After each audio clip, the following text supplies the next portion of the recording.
रीना जैन जी, पौत्री कुमारी प्रिया जैन, पुत्री एवं दामाद श्रीमती ममता जी, श्री अतुल जैन जी, नातिन एवं नाती Menka Jain, Pari Jain, Hardik Jain. Firm Vindhya engineering service Rewa, branch of Vindhya engineering को सतना, विंध्या इंजीनियरिंग सर्विस इंदौर।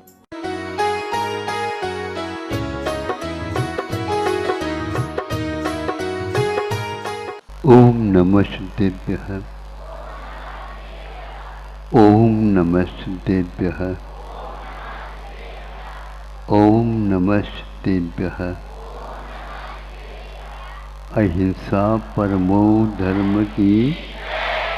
आचार्य गुरुवर श्री कुंद कुंद भगवान की। आचार्य गुरुवर श्री ज्ञान सागर मुनि महाराज की।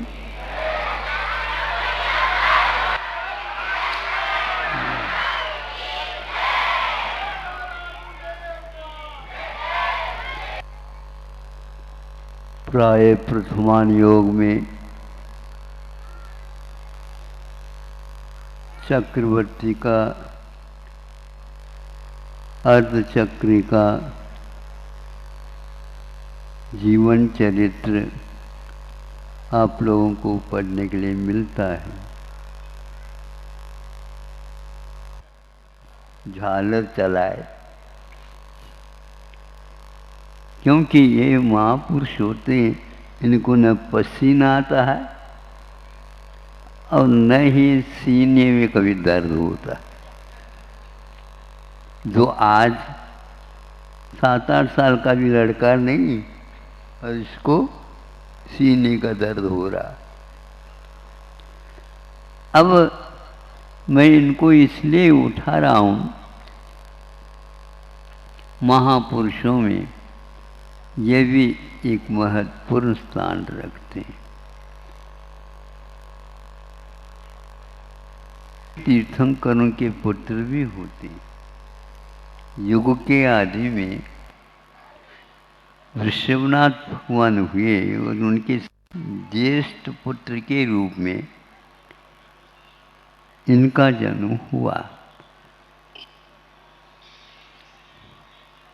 सुनते हैं ये सर्वार्थ सिद्धि से आए। ये सारे के सारे वैभव होने के उपरांत भी कुछ बंधन, कुछ मर्यादाएं इनको भी गृहस्थ होने के नाते करना पड़ता है। वह एक प्रसंग आपके सामने रख रहा हूँ, इसके बारे में आपको सोचना है। ये जब इनको चक्ररत्न की प्राप्ति आयुधशाला में हुई तो फिर यथायोग्य कार्य करके वह बाद में मैं कह दूंगा जब कभी भी, मुख्य रूप से चक्रवर्तित्व के बारे में कह रहा हूँ। सुनते हैं 60,000 वर्ष दिग्विजय के लिए इन्होंने निकाला था। सुन रहे हो? आप लोगों का तो चुनाव 1-8 महीने में पूर्ण हो जाता है। ये जीतने के उपरांत तो करेंगे ही, लेकिन जीत के बीच में भी ये कितने व्यवधान आते हैं वो मैं आपके सामने रख रहा हूँ। जब आधा युद्ध, एक प्रकार से आधा युद्ध, यूं कह दो युद्ध ही तो कह दे, तो और क्या कहें। जब आधा हुआ है दिग्विजय, तो वहाँ पर विजयार्थ का पर्वत आता है। ये पर्वत बहुत अतिशयकारी रहते हैं और ये हर एक व्यक्ति के काम में नहीं आते। इनके महत्व तो उसी समय होता है जिस समय महापुरुषों का योग मिलता है। तो जब आधा युद्ध विजय हुआ, इसलिए उसको विजयार्ध पर्वत बोलते हैं। किंतु उस पर्वत को लांग करके उस और जो देश राष्ट्र है, जिन्हें खंड हैं, जिन्हें जीतना इनको शेष है, 6 खंड के अधिपति तो 3 खंड के तो हो गए, कोई बाधा नहीं हुई। लेकिन इस पर्वत के कारण बाधा आ गए। वो यदि चाहें तो उस पर्वत को लांग करके उस ओर जा सकते हैं। अकेले जाना हो तो जाओ, लेकिन साथ जो सेना है, उस सेना को यदि ले जाना चाहते हो तो यहाँ पर आप रुकिए, और ऐसे नहीं रुकिए सामान्य रूप से, यहाँ पर विधान करिए। है, सुनो तो पहले अभी, तो विधान तो करिए, ये संविधान में लिखा हुआ है। आपको भी यहाँ पर विजय यात्रा के लिए निकले हो तो विजय के लिए और सर्वांगीण सेना की सुरक्षा शांति के लिए शांतिनाथ भगवान का, शांतिनाथ भगवान तो अभी हुए ही नहीं, शांतिनाथ भगवान नहीं हुए। 16 तीर्थंकर होंगे तो चक्रवर्ती तो प्रथम तीर्थंकर के कार्य में हुए, अब शांतिनाथ भगवान का क्या? नई शांति विधान करके ही आगे बढ़ सकेगी।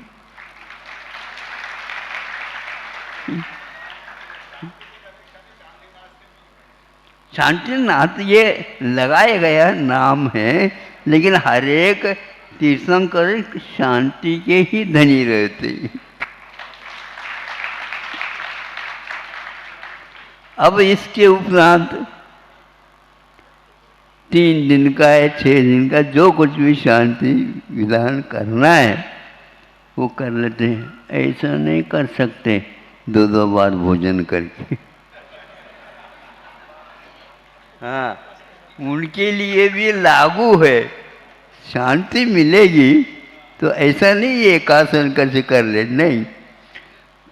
3 उपवास शायद हमने सुना, तेदा किया है और पूजन की है, विधान किया है। जो कोई भी विधान के साथ मंत्र अधिक हैं, उनका सबका उच्चारण करके शांति विधान वहाँ पर पूर्ण कर लेता है। उनके पास ये शक्ति थी, उस विजयार्थ को वह अपने लांग करके जा सकता उस ओर। किंतु यात्रा, विजय यात्रा के लिए निकले हैं तो अकेले हैं तो नहीं निकल सकते, सेना के साथ निकले।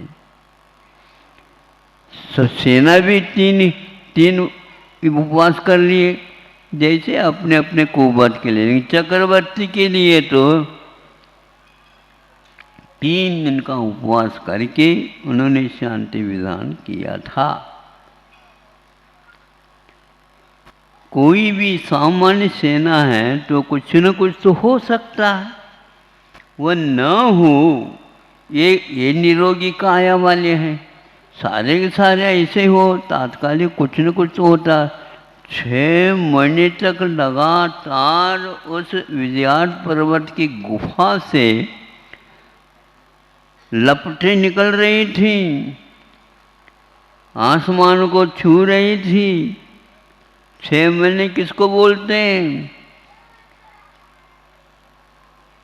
रुको, लौट तो नहीं चलो, लेकिन आगे बढ़ने के लिए पहले 6 महीने के लिए आपको रुकना पड़ेगा यहाँ पर। तब सोच करके ऐसा लगता है चक्रवर्तियों के लिए भी कुछ मर्यादाएं अवश्य दी गई है। 3 उपवास करो, घर में वैरागी है किंतु चक्र रत्न आगे बढ़ेगा, 3 खंड का विजय और प्राप्त करना है, उसके लिए ये करना अनिवार्य है। और कर लिया। यह प्रसंग अवश्य ही ध्यान देने योग्य था, है। इसके साथ साथ उनके लिए ये भी कहा जाता है कि बहुत निरीह थे। देखो ऐसा है, पेट भरने के उपरांत सभी लोग निरीह हो जाते हैं, किंतु पेट यदि नहीं भरता, ये आश्वासन कम है कि 6 खंड के आप अधिपति हो रहे हैं, और वो भी एक प्रकार से ऋषभनाथ भगवान के द्वारा ही बताया हुआ है। आपको यदि मान लो इसी महोदय का या इसी जिला के जो है विधायक होने की पूरी संभावना हो जाती है, तो पहले से ही आप भंडारा देते हैं क्या? नहीं। भंडारा जानते हो? दोनों प्रकार के भंडारा, नोट के बंडल भी खिसका देते हैं। चक्रवर्ती ने तो ऐसा किसी के लिए नहीं दिया, लेकिन वो यह भी एक टैक्स है, ये भी एक कर है, ये मर्यादा है। निरीहता के साथ साथ वे तप आदि करने के लिए भी सशक्त थे। ये उपवास करना, दानम पूजा शील मुवासो सावयानम धम्मो, कि ज्ञान पूजा पहले करो, दान भी करो, शील का पालन भी करो, और उपवास भी करो। उपवास का अर्थ अतिक्रमण नहीं करो, पास रहो, अपनी सीमा के बाहर नहीं जाओ। यह उनके लिए पहले से ही बताया गया है। वे इसका पालन अवश्य ही करते थे, क्योंकि यह श्रावकों का धर्म होता है। शील का अर्थ यह होता है, एक प्रकार से ये लिया जाता ब्रह्मचर्य से रहना नहीं, शील का अर्थ स्वभाव होता है। शील 7 प्रकार के, जो कि 5 प्रकार के अनुव्रत होते हैं, 3 प्रकार के गुणव्रत होते हैं, 4 प्रकार के शिक्षाव्रत होते हैं।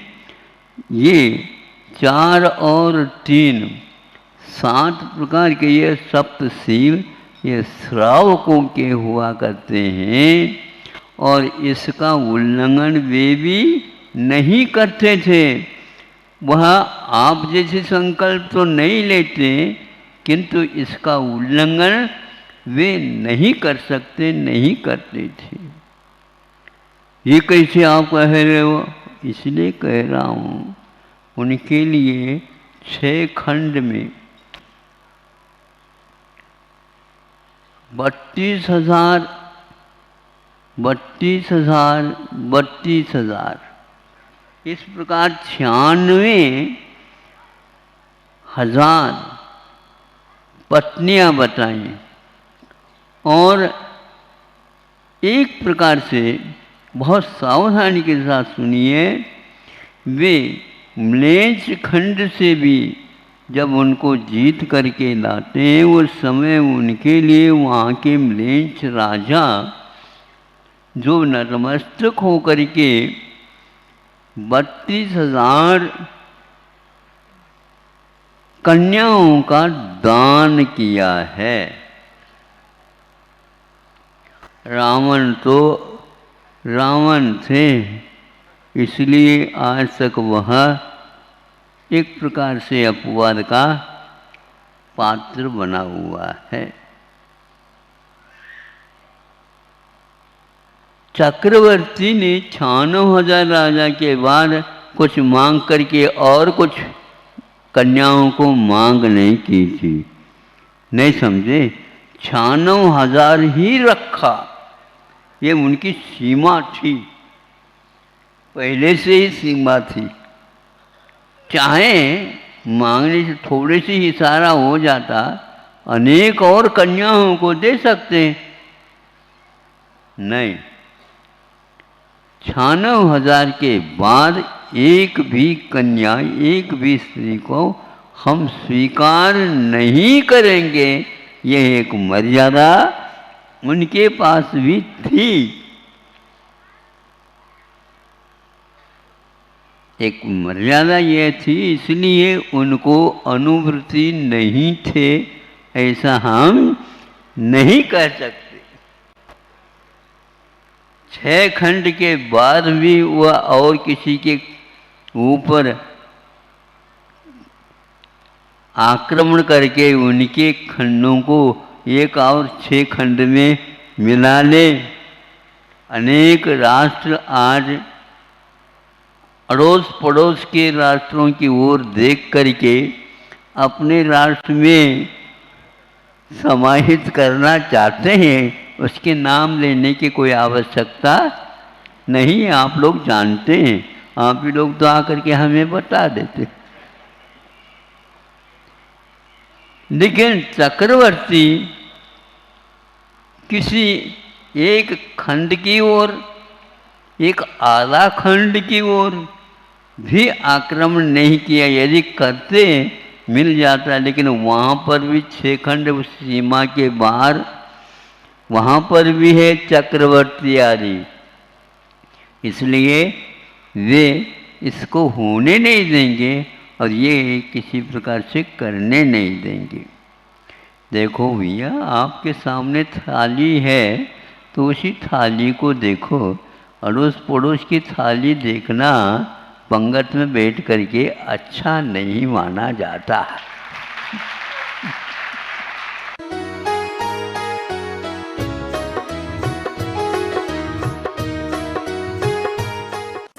इस कार्यक्रम के पुण्यार्जक थे स्वर्गीय श्री उत्तम चंद्र जैन जी। नौगांव वालों की पावन स्मृति में धर्मपत्नी श्रीमती नथीबाई जी जैन विंध्या एनजी रेवा की ओर से पुत्र एवं पुत्र वधू श्री त्रिलोक चंद्र जैन, श्रीमती रानी जी, पुत्री एवं दामाद श्रीमती श्वेता जैन, श्री प्रसन्नजीत जी, पुत्री अपूर्वा, पुत्र एवं पुत्र वधू श्री संजीव जैन, श्रीमती ज्योति जैन, पौत्र एवं पौत्री सूर्यांश, अदिति, पुत्र एवं पुत्र वधू श्री राजीव, श्रीमती साधना जैन, पौत्र एवं पौत्री देवांश जैन, प्रभावना जैन, पुत्र एवं पुत्र वधू श्री प्रदीप कुमार, श्रीमती रीना जैन जी, पौत्री कुमारी प्रिया जैन, पुत्री एवं दामाद श्रीमती ममता जी, श्री अतुल जैन जी, नातिन एवं नाती मेनका जैन, परी जैन, हार्दिक जैन।